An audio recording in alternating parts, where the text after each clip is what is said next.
কলকাতার সাংস্কৃতিক প্রাণকেন্দ্র, শীতের মৌসুম মানে মেলা আর শিল্পের সমাহার নিয়ে এবার কলকাতায় বসছে শিল্প মেলা। রবীন্দ্র সরোবরের লেক ক্লাবের উদ্যোগে আয়োজিত হলো শিল্প মেলা। উদ্দেশ্য একটাই, বিভিন্ন ধরনের শিল্পকর্ম আরো বেশি করে জনসাধারণের কাছে পৌঁছে দেয়া, উদীয়মান শিল্পীদের অনুপ্রাণিত করা। এই নিয়ে চতুর্থবার হচ্ছে এই উৎসব। লেক ক্লাব কর্তৃপক্ষ জানিয়েছে, এই উৎসবে মোট 41টি স্টল সেজে উঠেছে। মেলা জুড়ে প্রতিদিনই থাকছে প্রথিতযশা ও প্রতিষ্ঠিত শিল্পীদের চাঁদের হাট। একাধিক খ্যাতিমান চিত্রশিল্পীর নানা শিল্পকর্মের সম্ভার রয়েছে এই মেলায়।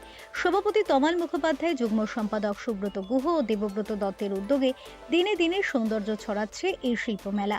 অন্যান্য স্টলের পাশাপাশি বিশেষভাবে নজর কাড়ল অভিজিৎ সাহার আয়োজিত স্টলটি। আটমেলা 4th ইয়ারে পড়লো আমরা লেক ক্লাবে।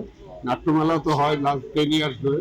আটমেলা আমরা কলকাতা যত কন্টেম্পোরারি আর্টিস্ট গ্রুপদের দিয়ে করছি লাস্ট 4 ইয়ার্স ধরে, এবং এটা হচ্ছে লাস্ট 16টা আমাদের দল আছে। প্রত্যেকটা দলে 20 জন 25 জন করে আর্টিস্ট আছেন। ক্যালকাটা পেইন্টার্স আছে, সোসাইটি অফ কন্টেম্পোরারি আছে, ওপেন উইন্ডো আছে, জোয়েন চৌধুরীর দল আছেন, কবি রাইটের দল আছে, সুমাদার দল, সবাই মিলেই করছে। সব আছে, সিনিয়র এবং জুনিয়রদের মিলন হচ্ছে, মানে এখানে জুনিয়র এবং সিনিয়ররা একসঙ্গে সুযোগ পাচ্ছে লেক ক্লাবে আটমেলা অংশগ্রহণ করার জন্য। এবং আমরা প্রত্যেককে ইনভিটেশন করি এভরি ইয়ার তাদের দিয়ে কাজ করে। কদিন চলবে এটা?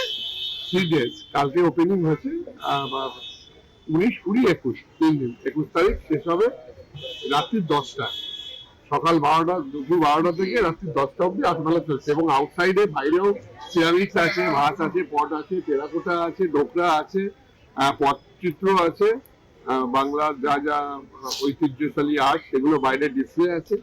এবং ভারতবর্ষের বহু আর্টিস্ট এখানে অংশগ্রহণ করেছেন। দিল্লি, বম্বে, ব্যাঙ্গালোর যারা থাকেন, আমাদের আর্ট কলেজ থেকে পাস করে ছবি আঁকে যারা প্রফেশনাল আর্টিস্ট, তারাই এখানে অংশগ্রহণ করে। Bureau report, channel 10।